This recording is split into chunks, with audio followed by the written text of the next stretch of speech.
안녕하세요. 30대 워킹맘입니다. 우리가 흔히 믿음은 깨면 안 되는 것, 쉽게 깨지면 안 되는 것이라고 믿음을 연약한 유리처럼 표현을 하잖아요. 그럼 절대로 안 깨질 것 같던 믿음이 깨진다면 무슨 소리가 날 것 같으세요? 20대 때 읽었던 미국 소설에서 주인공이 믿음이 깨지는 소리가 본인의 뼈가 부러지는 소리 같았다고 했었는데 저는 지키고 싶었고 지켜야만 했던 믿음이 깨지는 순간 세상이 저를 비웃는 소리가 귓가에 들렸습니다. 그 깨지지 않을 것 같던 믿음이 생기게 된 건 20대 중반에 남편을 만나고부터였어요. 저는 제가 일하는 신발 브랜드 본사에서 친해진 직장 동료의 소개로 남편을 만났고 남편은 그 당시 중견기업에 다니고 있었죠.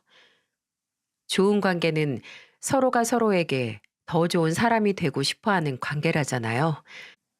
저와 남편이 그랬습니다. 남편을 보다 보면 늘 나도 남편이 제게 하는 것만큼 남편에게 좋은 사람이 되고 싶었거든요. 저희가 2년째 연애를 하고 있었을 때 서로 결혼 이야기가 오고 가고 있었어요. 근데 그 해에 저희 아버지께서 퇴직을 앞두고 계셨어요. 저희 아버지는 30여 년을 국민의 안전을 위해 일하신 대한민국의 경찰이셨거든요. 건강 문제 때문에 조기 퇴직을 하셔야 했는데 그때 아버지의 뜻에 따라 부모님이랑 저랑 동생 이렇게 좋은 식당을 예약해서 가족들끼리 간단하게 그간의 노고를 치하하는 파티를 하기로 했어요. 근데 남편이 그 얘기를 듣더니 그러는 겁니다. 보현아, 그래도 평생을 국민을 위해 봉사하셨는데 그냥 식사만 하는 건 너무 조촐하지 않아? 지금까지 해오신 일이 있는데. 남편은 저희 아버지가 경찰로서 30여 년간 본인의 안전과 가족의 미래까지 걸고 근무를 해오신 분이라며 그냥 좋은 곳에서 식사로는 부족하다는 거예요. 저는 아버지께서 그거면 족하다고 하셨다고 하니까 어른들 말만 그렇지 자식들이 나서서 크게 퇴직 파티를 열어주면 좋아하실 거라고 하면서 본인에게 맡기라는 겁니다. 남편은 레스토랑을 운영하시는 친한 형님이 있는데 그 형님에게 말해서 하루 레스토랑을 빌려 가까운 지인들을 초대해서 아버지를 위한 파티를 열자고 하더라고요. 아버지께서 워낙 감옥하시고 늘 원하던 바를 가족에게 표현을 하시는 분이 아니라서 남편의 그 제안에 솔깃했고 남편과 저 그리고 제 동생이 돈을 걷어서 아버지의 퇴직 기념식을 열기로 했습니다. 아무래도 결혼 전이라서 남편에게는 돈을 낼 필요 없다고 나랑 동생이 알아서 하겠다고 했는데 나도 저희 아버지가 지켜주던 국민 중 하나고 또 어차피 너랑 결혼할 거니까 미리 사위 노릇하는 거라고 하면서 기꺼이 퇴직 기념식에 필요한 예산을 보태더라고요.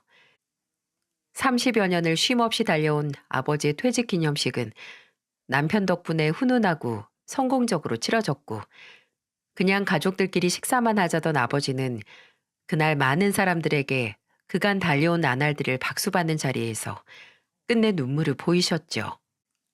손님들과 다 같이 식사 후에 아버지께서 오신 분들과 가족들에게 감사의 말을 전하셨는데요. 부족하고 그저 경찰로서 해야 할 일을 해왔을 뿐인 제가 은퇴하고 새로운 마음으로 시작하는 자리를 축하해 주시기 위해 와주신 손님분들께 감사드립니다. 그리고 저를 평생 제 곁에서 절 믿고 응원해주고 정말 인생에 있어서 소중한 모든 걸 만들어준 제 아내, 그런 아내가 저와 함께 맺은 가장 소중한 결실인 우리 보현이 재현이에게도 늘 부족한 아버지를 믿고 따라주어서 고맙다는 말을 하고 싶습니다. 그리고 이 자리를 빌어 곧 저희 가족이 될 우리 사위 재원이에게도 이렇게 멋진 자리를 마련할 수 있게 노력을 해줘서 고맙다고 꼭 말하고 싶습니다. 아버지께서는 남편이 퇴직 기념식의 공로자인 걸 아셨어요. 그날은 아버지 퇴직 기념식뿐만 아니라 정식으로 남편이 결혼 전 저희 가족으로 인정을 받게 된 날이기도 했죠. 이뿐만 아니라 결혼 후에도 남편은 정말 솔직히 얘기하자면 저희 부모님이나 제 동생에게 참 잘했습니다. 아버지가 퇴직 후 마땅한 취미 생활이나 시간을 알차게 보낼 거리를 찾지 못하고 집에서 시간을 보내실 때 먼저 나서서 장인어른 낚시 좋아하세요? 왕년에 경찰이셨으니까 운동신경은 남다르시죠? 저하고 언제 골프 라운딩 한번 가보실래요? 저도 해보고 싶다 생각만 했는데 이 김에 저랑 같이 가보시죠. 라고 하며 어떻게든 아버지께 맞는 취미 활동을 함께 찾아봐 주기도 했고요. 늘 제 가족을 본인의 가족처럼 소중히 하고 뭐든 해주고 싶어 했던 그런 남편이지만 특별히 저희 아버지를 따르고 챙겨드린 이유가 있긴 했어요. 남편이 중학교 때 아버지가 돌아가시고 나서 장남으로서 6살 차이가 나는 동생을 챙기고 혼자가 된 어머니를 지키며 살았는데 그래도 늘 아버지의 그림자가 그리웠다고 결혼하고 얼마 안 돼서 제게 말한 적이 있었어요. 그 마음을 알고 나서는 남편이 먼저 용기를 내서 아버지께 다가가는 모습을 보면 가슴이 짠하기도 했죠. 원래 아무리 배려심이 넘쳐도 센스가 없으면 안 하는 이만 못하다고 하잖아요. 남편은 배려심과 센스, 이 두 가지를 다 겸비한 사람이었어요. 그러니 제가 부담이 안 될 수 있나요? 저는 결혼 생활 내내 일이 다정하고 센스 있는 남편을 따라 가랑이가 찢어지지 않게 노력해야 했어요. 뭐 행복한 고민이고 노력이긴 한데 또 남편이 우리 부모님께 하는 것만큼 내가 시어머니께 잘 못하는 것 같으면 그렇게 마음이 안 좋았죠. 변명일 수 있지만 서울에 사는 저희 부모님보다도 고향인 충청도에 사시는 시어머니를 만나 뵈러 가는 것도 자주 갈 수 없는 일이라서 한 번씩 시어머니께 갈 때마다 그리고 시어머니께서 서울로 오실 때마다 최선을 다하려고 노력을 했습니다. 그래도 늘 일상에서 더 자주 챙겨드리지 못한 게 마음이 쓰였는데 또 저희 시어머니께서 참 쿨하고 대쪽 같은 성격이셔서 제가 뭐 다음 주에 또 가겠다고 하면 아, 됐다, 됐어. 요새 뭐 핸드폰으로 전화도 할 수 있고 그 뭐냐, 영상통화로 얼굴도 볼 수 있는데 뭐 하러 와? 나 주말에 슈퍼 문 닫고 동네 아줌마들이랑 내기 화투 칠 거니까 니들도 니들끼리 놀아라. 라고 하셨습니다. 너네 차로 왔다 갔다 하는 거 다 환경 파괴라는 소리도 하시고 그럼 저희가 기차를 타고 가겠다고 하면 더 절실히 기차 좌석을 원하는 다른 승객에게 양보하라는 소리도 하셨습니다. 말을 참 재밌게 하셨어요. 그렇게 결혼하고 2년 뒤 늘 나는 남편에게 뭔가 덜 해준다고 미안해했던 생각을 그만할 수 있는 일이 일어났습니다. 그 당시 27살로 이제 막 대학교를 졸업한 시동생이 서울로 와서 취업 준비를 시작한다고 하더군요. 학원 근처로 고시원을 알아본다고 하는데 좀 걱정이 되더라고요. 그런 사람 있죠? 그냥 보기만 해도 치근해 보이는. 말랐는데 키까지 커서 더 말라 보이고 살도 안 부는 체질이라서 걸을 때마다 휘청거리는 것 같은 사람이요. 시동생이 딱 그랬거든요. 키 185에 몸무게가 늘 70kg 이상을 나가지 않았으니 상상이 가능하시죠? 심지어 몸도 좀 약해서 결혼하고 1년에 두세 번씩은 꼭 시동생이 더위 먹어서 편도선 문제 때문에 등등의 이유로 병원 신세를 진다는 소식을 듣게 됐어요. 그래서 취업이 그래도 10년 안에는 되겠지 싶은 마음에 남편에게 먼저 말했습니다. 여보, 도련님 취업 준비할 동안 우리 집에서 지내라고 하자. 방도 남는데 도련님 끄는 학원도 마포 아니야? 우리 집에서 지하철로 20분도 안 걸리잖아. 안 그래도 취업 준비하면 힘들 텐데 집이라도 편한 곳에서 살라고 하자.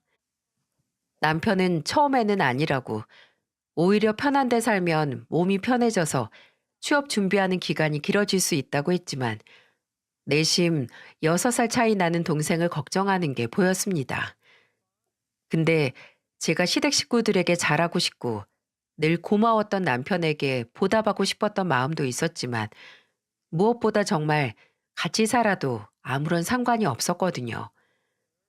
저와는 4살 차이가 나는 시동생은 성격이 워낙 좋기도 했고 심지어 애교도 있어서 결혼 전 저를 처음 만난 날부터 본인은 늘 형보다 누나가 있었으면 했다고 했었던 기억이 나요. 저는 학교 다닐 때 누나 있었던 친구들이 제일 부러웠어요. 그 다음에 동생 있는 친구들이 부러웠고요. 야, 듣는 형 기분 나쁘다? 내가 어렸을 때 너 괴롭히고 때린 것도 아닌데. 근데 도련님, 저 제 동생 엄청 괴롭혔어요. 누나라고 다 포근하고 친절한 거 아니에요. 아, 원래 남동생들은 좀 방임해서 거칠게 키워야 하는 것도 있어요. 약간 길가의 돌처럼 강하게요. 근데 아무리 그래도 형들이 동생을 돌처럼 키우는 거랑 누나들이 동생을 돌처럼 키우는 건 천지 차이인 것 같아요.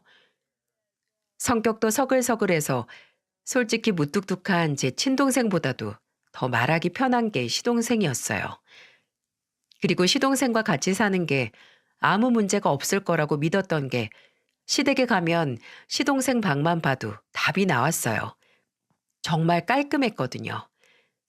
제가 남동생과 20여 년 같이 살아서 아는데 그 나이 때 남자들 방에선 웬만큼 깔끔하고 청소를 잘하는 게 아닌 이상 특유의 냄새가 나기 마련이거든요. 근데 시동생 방은 일체 그런 게 없었어요. 늘 방향제 냄새가 났고 또 남편이 말하기로는 외출 후 씻기 전에는 절대로 침대 위에 안 올라갈 정도로 철저한 깔끔쟁이였다는 겁니다. 또 시동생이 방학에 시댁에 와서 있을 때 놀러 가면 시동생은 주방에 잘 안 나왔어요. 혼자 영상 보고 음식 만드는 게 취미라서 본인이 대학 다니면서 자취할 때 만들어 보고 맛있는 음식을 방학에 시댁에 와서 저희나 시어머니께 해주곤 했거든요. 여러분이 듣기에도 같이 살아도 별로 무리 없을 정도인 것 같지 않나요? 다행히 그 당시 어느 정도 저와 친밀감이 쌓이기도 했고 능청스러운 시동생은 저와 남편의 제안에 응했고 빠르면 꼭 2년 안에 길면 5년 안에 취업을 해서 처음으로 받는 월급을 우리를 위해 쓰겠다는 다짐도 했었습니다. 제 예상대로 시동생과 사는 건 저와 남편이 시동생에게 도움을 주는 것뿐만이 아니라 오히려 저희가 시동생에게 도움을 받는 것도 컸어요. 제가 시동생이 같이 살기 전부터 육아 휴직 후에 회사에 복직을 해서 일하느라 첫째 어린이집 문제로 오늘은 누가 등원시키냐, 하원시키냐, 특별활동에 뭐 필요하다는데 그거 언제 챙기냐는 문제로 힘들었거든요. 근데 시동생이 어차피 학원이 오전 10시부터니까 본인이 여유롭게 진우 등원을 시키겠다고 나서주더라고요. 또 학원이 늦게 끝나서 밤 11시가 다 돼서 집에 와도 첫째가 삼촌이랑 놀겠다고 낮잠 왕창 자고 나서 기다리고 있으면 시동생은 기꺼이 1시간을 신나게 놀아주기도 그리고 조카랑 같이 씻고 같이 잠에 들었죠. 시동생이 학원 다닌 지 1년이 돼서 슬슬 시험 삼아 여러 면접을 보고 다닐 때 형은 본인 옷도 잘 못 입는다고 저한테 도와달라고 해서 첫 면접 정장을 제가 골라줬었고요. 또 면접에서 후두둑 연달아 떨어졌을 때 위로를 해준 것도 저였어요. 저도 한창 취업 준비할 때는 40군데 썼다가 딱 3군데 붙고 그것마저 면접에서 떨어진 과거가 있었거든요. 남편은 또 이게 친동생 일이라서 쑥스러운지 마음은 안 그런데 위로나 응원을 다정하게 못 해줘서 그런 건 형수님이자 누나인 제가 해주기도 했죠. 또 진짜 제가 아직도 기억이 나는 게 시동생과 같이 살기 시작하고 2년 뒤에 제가 둘째를 임신했는데 임신 32주로 곧 출산을 앞두고 있었어요. 근데 제가 20주 이후부터 살짝 임신 중독증 증상이 보여서 특히나 혈압을 매일 체크하면서 관리를 하고 있었어요. 근데 하루는 남편 출근하고 시동생도 학원에 갔을 때 설거지하고 나서 붓기 때문에 냉장고에서 호박물 꺼내 컵에 따르고 소파로 가는 중에 제가 쓰러진 겁니다. 그때 기억이 설거지할 때부터 좀 가슴이 답답하긴 했는데 몇 자국 걷자마자 눈앞이 암전이 되더니 바로 고꾸라졌거든요. 근데 그 짧은 순간에도 앞이 아니라 뒤로 쓰러져야 한다는 생각이 들었는데 다시 눈을 떴을 때 병원 특유의 소독약 냄새가 코를 찔렀고 눈앞에는 사색이 된 시동생이 보이더라고요. 형수님, 정신이 드세요? 여기 저희 형수님 깨어나셨어요. 잔뜩 쉰 시동생의 목소리 들었을 때 다행이다 살았구나 하는 생각이 들면서 눈물이 주르륵 흐르더라고요. 그렇게 쓰러지고 나도 뱃속 아이도 괜찮다는 안도감에 제가 오니까 시동생도 많이 놀랐는지 저를 따라 울더라고요. 의사가 한번 다녀간 뒤 시동생이 말하기로는 그날 학원에 갔는데 오후 수업에 필요한 교재를 안 가져왔다는 걸 알고 점심시간에 집에 들렀는데 그때 쓰러진 저를 발견했다고 하네요. 임산부는 담요나 얇은 쿠션 같은 걸 아래에 깔고 몸이 한쪽으로 치우치게 한 다음에 압박을 해야 한다고 하더라고요. 그리고 일반인보다 더 위쪽을 압박해야 하고요. 도련님, 언제 임산부 CPR 하는 법을 다 배웠어요? 저요? 형수님 둘째 임신 소식 듣자마자 찾아봤죠. 그것뿐만 아니라 임산부한테 안 좋은 향수나 방향제 향도 찾아보고 태교에 안 좋은 소음도 다 찾아봤었어요. 그때 알았죠. 가족이고 동생 같아서 마냥 편하다고 생각했던 시동생이 날 위해 이렇게 세세한 것까지 공부를 했다는 게 세상 감동이고 미안하기까지 하더라고요. 왜 나는 늘 내가 소중히 생각하는 사람들에게 주기보다는 늘 이렇게 받기만 하나 싶기도 했고요. 근데 시동생이 저희와 같이 살고 3년 만에 취업에 성공을 하게 됐을 때 제게 그러더군요. 그 누구보다 취업을 준비하면서 힘을 줬던 게 바로 저라고요. 형도 어머니도 물론 말은 안 하시지만 제가 면접에 떨어지고 좋은 소식 못 전할 때마다 좀 실망? 아니, 실망보다 절 안쓰럽게 보고 힘이 빠져 있는 게 보였거든요. 눈빛이든 말이든. 물론 당연히 그럴 수밖에 없고 제가 일찍 취업을 못해서 그런 것도 있어서 이해는 하는데 그래도 그런 모습 보면 저도 덩달아 힘이 좀 빠지고 그랬는데 그럴 때마다 형수님은 진짜 너무 아무렇지 않게 일상적으로 절 대해 주시더라고요. 면접 떨어졌어요? 근데 우리 저녁 뭐 먹을까요? 이렇게 그냥 아무 일 아니고 문제 없을 거라는 것처럼요. 그리고 제가 기분이 좀 다운돼 보이면 갑자기 집에 단 것들 사와서 쌓아두셨잖아요. 위로의 말이나 어깨 두들겨 주는 것보다 그냥 주방에 쌓여있는 초콜릿이나 빵이나 과자들이 위로가 됐죠. 그래서 저는 꼭 성공하면 형수님한테 보답할 거예요. 그 말은 그 어느 말보다 제게 감동을 줬습니다. 그냥 결혼하고 내내 마음속 깊은 한 구석에 아주 작게나마 자리 잡고 있던 안 좋은 마음이 싹 사라지는 것 같았어요. 그 후에도 시동생은 2년 더 저희와 살면서 독립할 전세 자금을 모았고 시동생이 드디어 독립까지 해서 홀로 서기를 하는 날 저도 남편도 그리고 시동생도 참 많이 울었어요. 아니, 시동생이 취직을 한 회사가 저희 집에서도 멀지 않아서 시동생 자취방도 멀지 않은 곳에 구했거든요. 근데도 되게 마음이 아리고 슬프더라고요. 이래서 같이 사는 정이 무섭다고 하나 봐요. 남편을 만나서 저는 참 좋은 사람을 많이 만났습니다. 과분한 사랑과 관심을 받고 또 도움을 받았고요. 지금도 종종 생각을 해요. 그때 그렇게만 살았어도 저는 정말 행복하게 살 수 있었을 텐데 넘치진 않지만 내가 가진 것 안에서는 정말 행복을 누리며 살 수 있었다는 생각을 말이죠. 근데 어차피 일어날 일은 일어난다고 하잖아요. 언젠가는 깨질 행복이었기에 그런 생각도 무의미한 것 같네요. 시동생이 나가 살기 시작하고 다음에 늘 함께 있던 식구가 줄긴 했지만 남편과 저 애들끼리 복작거리며 잘 지냈어요. 그해 남편 회사 연봉 동결로 남편이 좀 힘들어하긴 했지만 그거야 좀 허리띠 졸라매고 절약하면서 살면 되니까 괜찮았어요. 근데 남편은 좀 많이 힘들어 보였습니다. 곧 마흔을 앞두고 이직 생각을 심각하게 했고 매너리즘이 온 건지 회사를 그만둔 다음에 가게를 차리거나 심지어 아예 지방으로 이사를 갈 생각도 하는 거예요. 멀리 땅값이 싼 지방에 전원주택을 짓고 애들이 뛰어놀 수 있게 마당을 만들어 살자는 말도 했어요.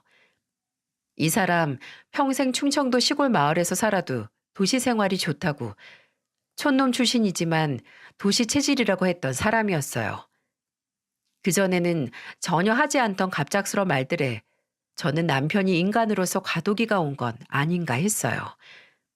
왜 사람마다 나이가 들고 이 길이 내 길이 맞나 싶기도 하고 자아가 흐려질 때가 있잖아요.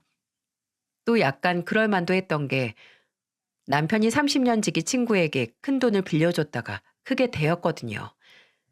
저와 충분한 상의하에 빌려준 돈이라서 저도 화가 나지만 마냥 남편 탓을 할 수도 없었죠. 친구에게 배신을 당한 후 생각이 많아졌나 해서 이래저래 남편의 이상 행동이 이해가 갔던 저는 남편에게는 둘째가 태어났는데 갑자기 이사는 불가능하니 정말 지금 하는 일이 너무 힘들면 그만두고 다른 일을 찾아보거나 이직을 알아보자고 했어요. 저도 돈을 벌고 있었으니 좀 마음의 여유를 가지고 찾아보자고요. 남편은 몇 날 며칠 고민을 하더니 제게 아니라고 조금 더 회사를 다녀보겠다고 했죠. 남편이 다행히 마음을 다잡았다고 생각한 저는 한숨 덜긴 했지만 그런 대화를 나누고 얼마 지나지 않아 남편이 3일 부산 출장을 가게 됐습니다. 때마침 잘 된 것 같아. 다른 지역에 가서 짧지만 새로운 환경에서 일해보면 그래도 좀 환기가 되지 않을까 싶어. 다른 때보다 마음가짐이 달라서 그런지 짐을 챙길 때도 고심하는 게 보였어요. 근데 이상하게 일적으로 출장을 가는 건데 정장을 챙기는 게 아니라 추리닝이랑 편한 옷을 챙기더라고요. 여보, 옷 이거면 돼? 아무리 출장이라도 너무 캐주얼한 거 아니야? 각 잡고 만나는 미팅이 아니라 좀 편한 자리라서 괜찮을 거야. 그리고 거기 대표는 늘 등산복 입고 다녀. 이때까지도 딱히 이상한 점을 눈치채지 못했습니다.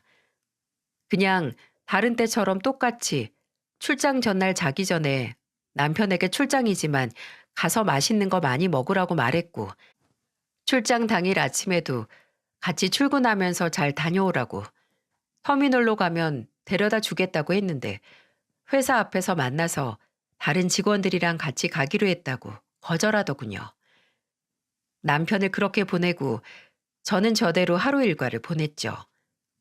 회사에 가서 일을 했고 중간에 이제 출발한다고 잘 다녀오겠다는 남편의 문자를 받고 답장을 했고 평소처럼 점심을 먹고 남편은 또 도착해서 국밥을 먹는다고 국밥 사진도 보내줬습니다.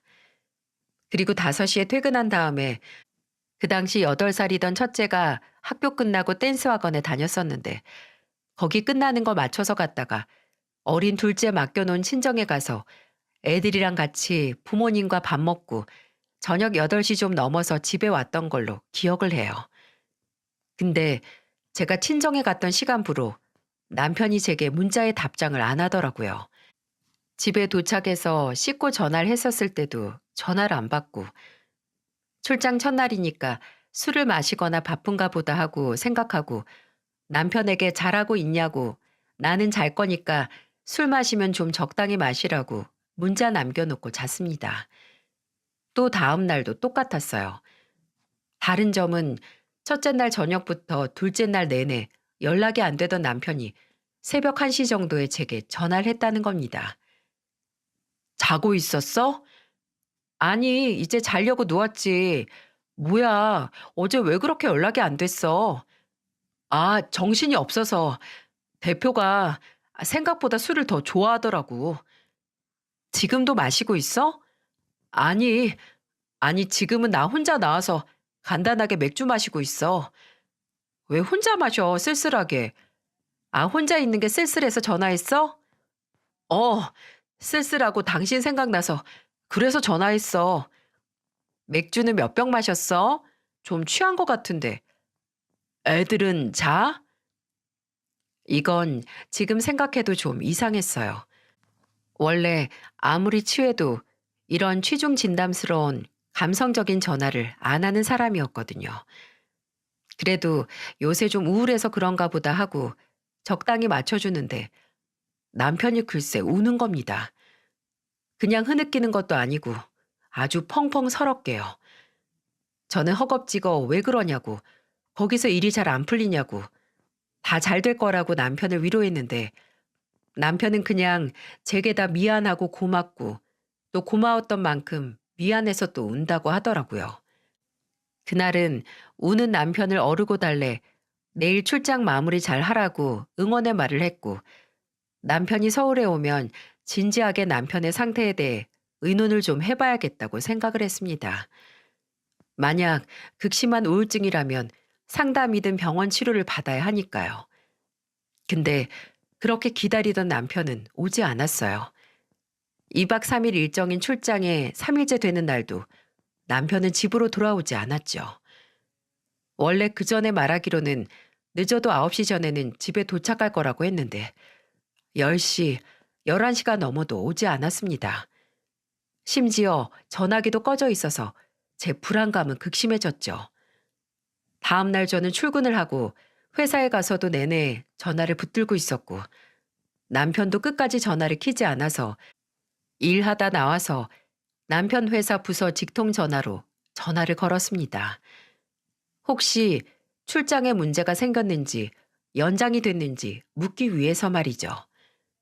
근데 제가 전화를 걸었을 때 받은 직원의 말은 제 뇌를 정지시킬 정도로 충격적이고 비현실적이었어요.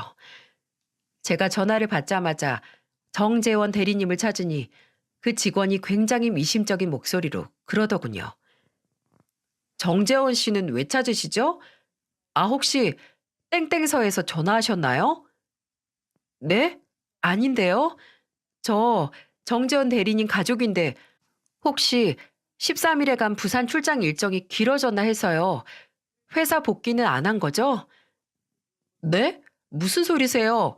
정재원 씨 출장이 아니라 지금 잠적하셨는데요? 혹시 아내분이신가요? 경찰에 연락 안 받으셨어요? 그냥 모든 문장들이 말이 안 됐습니다. 잠적, 경찰? 그리고 특정 지역의 경찰서?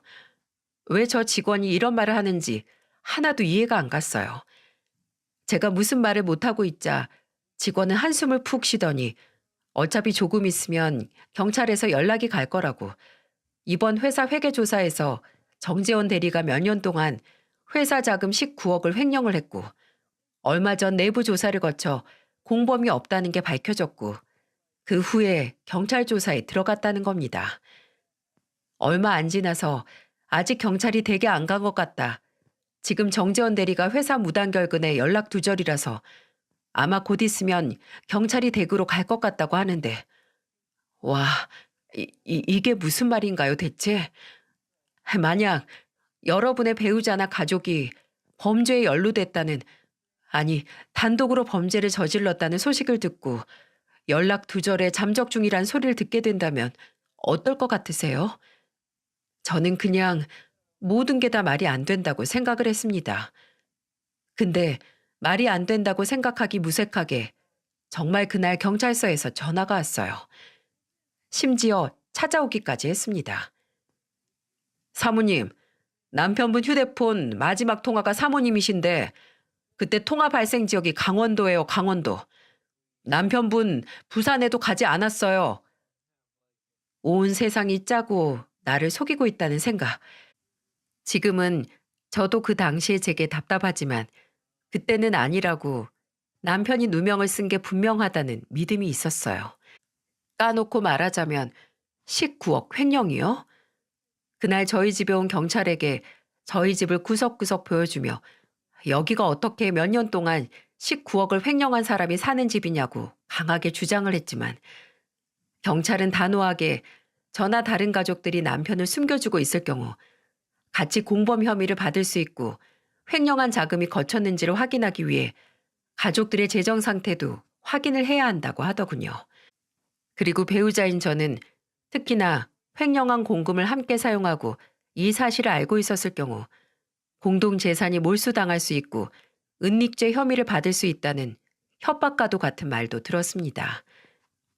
애써 남편의 행방을 알아내기 위해 압박 수사를 하는 거라고 생각을 했지만 솔직히 너무 무서웠어요. 실제로 시댁, 저희 가족 다 그동안 남편과 나눴던 대화, 통화와 문자 내역에 대해 조사도 받았고 저는 경찰서에 가서 조사를 받았어요. 마지막 통화에서는 무슨 말을 했냐, 남편이 대포 통장을 만든 사실을 알고 있냐, 혹시 명의를 빌려준 적 있나, 그걸 목격한 적은 있느냐 등등 평생 절대로 들어보지 못할 질문들을 다 받고 왔습니다. 그리고 남편이 코인을 하고 있었다는 걸 알고 있었냐고 묻더라고요. 담당 형사는 남편이 아마 코인을 시작했다가 손실을 입었고 그 손실을 메꾸기 위해 최초 횡령을 한 후 계속해서 횡령을 한 자금으로 코인을 한 것 같다는 말을 하더군요. 그쯤 되면 형사들이 찾고 있는 사람은 제 남편이 아니었습니다. 제 남편과 이름만 같고 껍데기만 같을 뿐 저와 함께 산 사람이 아니었어요. 그런데도 그렇게 취조를 당하고 있는 와중에도 저는 지금 대한민국 어딘가에서 숨어 있을 남편이 걱정이 됐습니다. 가족이 뭔지, 내가 근 10년을 가장 가까이서 봐온 사람의 전혀 모르던, 심지어 꿈으로도 꾸지 못했던 모습을 날이 갈수록 나오는 증거들로 알게 된다는 게 미친 듯이 허무하고 허탈하더라고요. 그냥 그동안의 10년은 없던 일일 수 있겠다 싶을 정도로 말입니다. 그렇게 반년, 무려 반년이란 시간이 흘렀습니다. 6개월이요. 믿어지시나요? 저는 여전히 남편의 생사도 몰랐고 제 몸무게는 9kg 이상이 빠졌습니다. 어머니는 저를 혼자 두는 게 걱정이 되셨는지 저희 집에 와서 한동안 지내셨어요. 경찰은 수배 전단을 뿌려 남편을 찾고 있었고 제 혐의는 진즉에 사라졌죠. 저는 그동안 수백 번 남들에게서 뭔가 잘못된 거 아니냐, 그렇게 너한테 잘했는데 라는 말을 들어야 했고요. 그러게나 말입니다. 시간이 오래 지나니 하루라도 빨리 남편을 찾아 만나고 싶다가도 그냥 평생 숨어 다녀라, 그냥 나타나지 말았으면 하는 마음뿐이었어요. 담당 형사님은 남편이 도주하다가 외진 곳에서 극단적인 선택을 해서 찾지 못할 수도 있다는 말을 하더군요. 그 말을 들었을 때 무슨 감정을 느껴야 할지 모르겠더라고요. 차라리 감정을 못 느끼는 돌덩어리가 되고 싶었어요. 언제까지 기다려야 할지, 뭘 기다려야 하지? 그 인간이 무슨 형태로 나타나든 나하고 내 자식들은 제대로 된 우리 인생을 살지 못할 것만 같았습니다. 시간도 희망도 얼마 남지 않은 남편에 대한 감정도 점점 사그라질 때쯤 하루는 초저녁에 휴대폰에 부재중 전화가 와 있는 걸 발견했어요. 시동생이었습니다. 시동생은 남편이 잠적을 한 뒤 자주 저희 집에 왔거든요.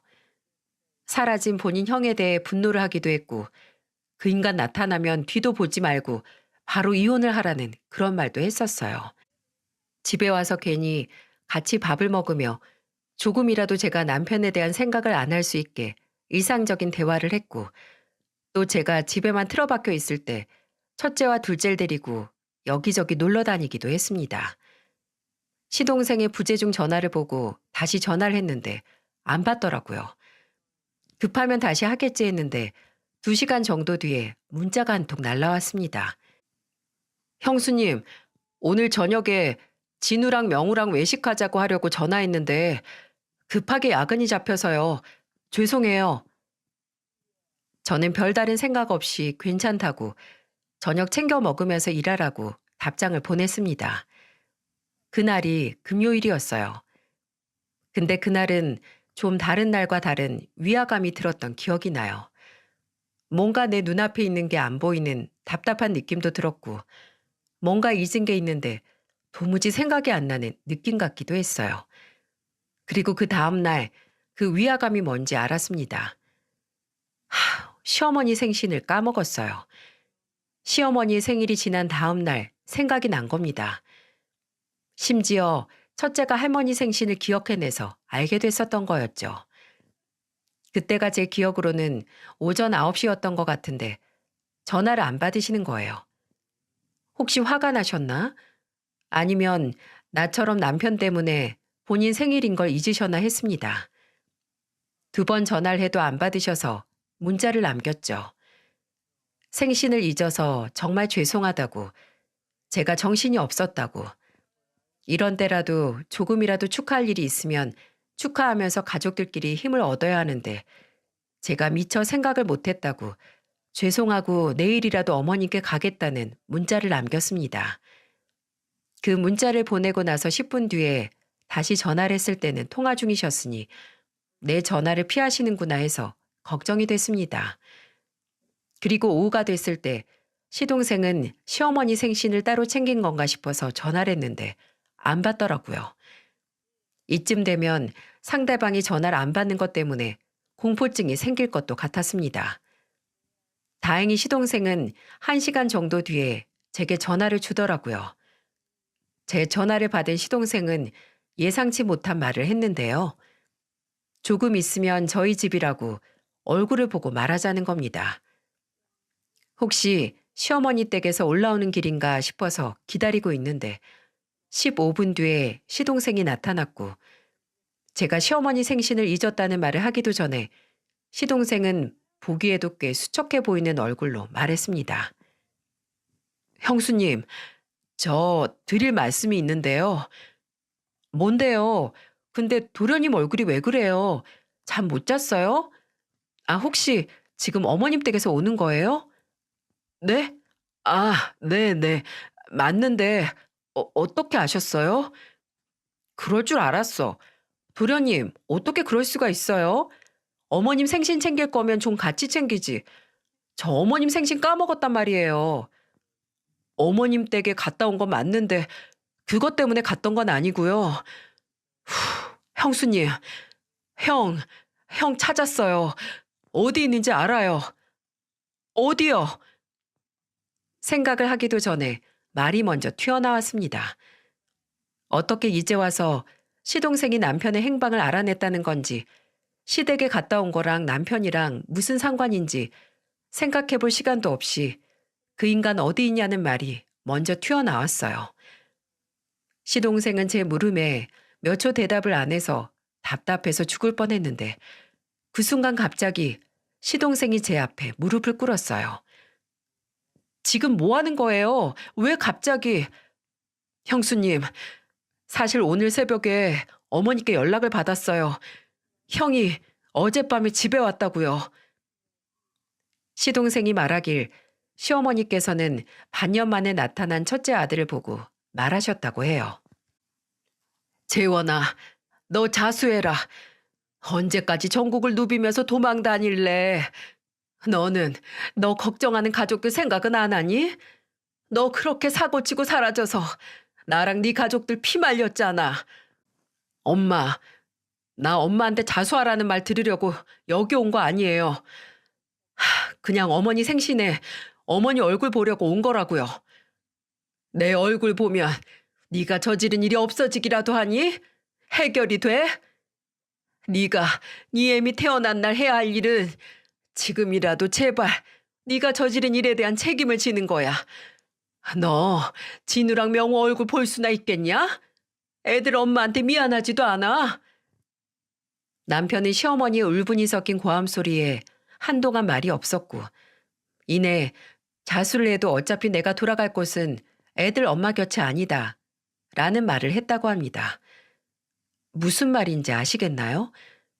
저는 그 말을 듣고 자수하면 바로 감옥 갈 큰 문제인 걸 아니까 그렇게 말했겠지 라고 생각했는데 그게 아니었어요.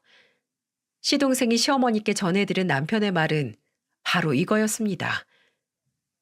형이 도망 다니면서 갔던 지역에 단란주점이 있는데 거기서 여자를 만났대요.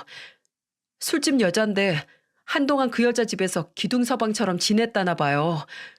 근데 애가 생겼대요. 미친놈.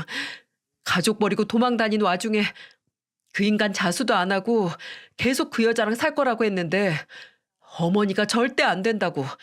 너 그럴 거면 차라리 앞으로 무슨 이유로든 찾아오지 말고 애미 없는 놈으로 살라고 하셨나 봐요. 그래서 어제 저녁에 저한테 연락해서 형이 자수하게 같이 설득하자고 부르셨는데 처음에는 형수님한테 연락드려서 같이 가려고 했어요. 근데 어머니가 저 혼자 오라고 하고 또 일단 어머니하고 제가 어느 정도 형이 자수하도록 이야기를 해놓고 그리고 형수님을 부르는 게 나을 것 같아서. 근데 그 인간 단단히 돌았어요. 제가 애원을 하고 협박을 해도 절대 자수 못한대요. 지금까지 안 걸린 걸로 봐선 앞으로 계속 그렇게 도망다니면서 살 수 있고, 그리고 그 여자랑 태어날 아이 책임지고 산다는 헛소리를 하는데 밤새 붙어서 설득을 했는데 그러다가 오늘 아침에 또 말도 없이 도망쳤어요. 밥 먹고 씻는다더니 바로 또 당했다는 생각에 저도 어머니도 망연자실해 있는데 그때 형수님이 계속 전화하셨잖아요. 어머니가 형수님한테 미안해서 못 받으셨는데 그러다가 형수님이 보내신 문자 보시고 저희 어머니가 바로 경찰서에 신고하셨어요. 형, 방금까지 집에 있다가 막 다시 도망갔으니까 사사지 뒤져서 찾아내달라고. 그리고 죄값 치르게 해달라고. 시어머니께서는 제가 보낸 그 문자를 보고 아무리 내 자식이지만 가족에게 더 이상 상처를 주는 걸 두고 볼 수 없어서 본인 아들을 잡아달라고 경찰에 신고를 한 겁니다. 그리고 시동생이 다시 서울로 올라오고 나서 몇 시간 뒤에 어머니를 통해 서울경찰서에서 연락을 받은 그 지역 경찰들이 거기서 가장 가까운 톨게이트에서 차를 타고 가던 남편을 검거했다는 연락을 받은 겁니다. 경찰들한테 듣는 것보단 저한테 듣는 게 나을 것 같아서 바로 이렇게 형수님한테 왔어요. 어제 말씀 못 드려서 정말 죄송해요. 도련님은 하루라도, 아니 몇 시간이라도 내가 그 인간이 만든 지옥에서 빠져나오길 바라지 않았어요? 어떻게 나한테 숨겨요, 어떻게. 어제 알았을 때 바로 말해서 나도 같이 갔어야지. 죄송해요, 형수님. 정말 죄송해요. 저도 저하고 어머니가 해결할 수 있을 거라고 생각했어요. 내가 지금 듣고 싶은 말은 그게 아니에요. 그 인간 어디 있어요? 정재원 그 인간 어디 있냐고요? 저는 두 다리에 힘이 풀리기 전에 시동생과 함께 남편이 인계된 서울에 위치한 담당 경찰서로 향했습니다. 가면서 머릿속으로 이 인간을 만나면 어떻게 할지 수천 번을 상상을 했는데 막상 경찰서에 도착을 해서 들은 말은 아직 조사 전이라서 면회를 할 수 없다는 말뿐이었어요. 그냥 얼굴만이라도 보여주면 안 되냐고. 아니, 딱 한 가지만 묻고 싶다고 하는데 담당 형사는 단호하게 안 된다고 하더군요. 아니, 고작 벽 하나 두고 하고 싶은 말, 묻고 싶은 말이 몇 가지인데 이렇게 허무하게 마주치지도 못하고 가나 싶었습니다. 근데 그때 제 뒤에 있던 시동생이 제 팔을 툭툭 치면서 그러는 겁니다. 형수님, 저기요. 시동생이 가리킨 곳에는 다른 경찰이 이끄는 대로 수갑에 결박이 된 채 걷는 어떤 남자가 있었어요. 몸집도 크고 살집도 있어서 흠칫하고 놀랄만한 외모에 뿔테 안경을 쓰고 머리카락은 목 뒤가 덮일 정도로 길게 자라나 있었습니다. 저는 왜 도련님이 저 남자를 보라고 하는 거지 했는데 뒤에서 도련님이 덧붙이더라고요. 형이에요. 맞아요, 여러분. 6개월 동안 대체 무슨 일이 있었던 건지 마치 산적과도 같아 보일 정도로 지저분한 몰골의 남자는 다름 아닌 제 남편이었습니다. 살이 거의 15kg 정도는 쪄 보였고 안경까지 썼는데 저게 내 남편이라는 생각에 저는 또다시 생각할 틈도 없이 앞으로 나가고 있었어요. 그리고 경찰에 의해 이동 중이었던 남편의 뒤통수를 때리고 등을 사정없이 내리치며 울부짖었습니다. 야, 이 자식아. 도망 다니면서 처먹기는 잘 처먹었냐? 네가 그러고도 사람이야? 어떻게 돈에 눈 멀어서 사고 친 다음에 나르고 나서 이젠 뭐? 여자를 만나? 임신을 해? 네가 제정신이야? 네가 사람 새끼냐고. 그 순간 저는 온 몸을 날려 남편을 두들겨 팼습니다. 남편이 중심을 잃고 쓰러져도 멈추지 않고 주먹을 날렸어요. 한참 때리다가 주먹이 너무 약한 것 같아서 주변 책상에 있던 파일 철들 있잖아요. 두꺼운 것들. 그걸 들고 사정없이 남편을 내리쳤습니다. 쓰러진 남편은 저를 쳐다도 못 보고 맞는 와중에도 미안해, 미안해라고 입만 뻐끔거렸어요. 경찰들이 오고 시동생이 와서 저를 말리는데 끌어내지면서도 저는 한 번이라도 더 차기 위해 남편에게 발길질을 하면서 말했죠. 네가 자수를 해도 돌아갈 곳이 내 곁이 아니라고? 그래, 네가 돌아갈 곳은 철창 안뿐이겠지. 이 쓰레기 같은 자식아. 그 술집 여자애는 못 버리겠디? 왜?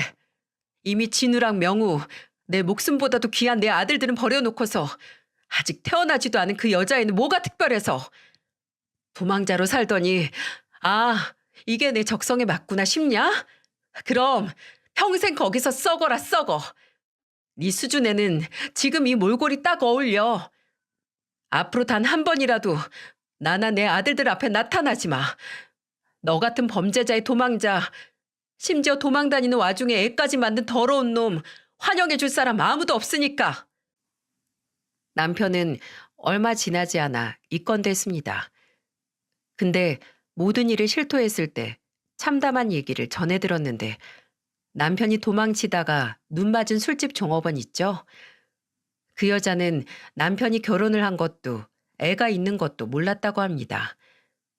남편이 하도 현금을 가지고 다니고 본인 자산에 대한 말을 하는 걸 듣고 그냥 돈이 많은 줄만 알았다고 하더라고요.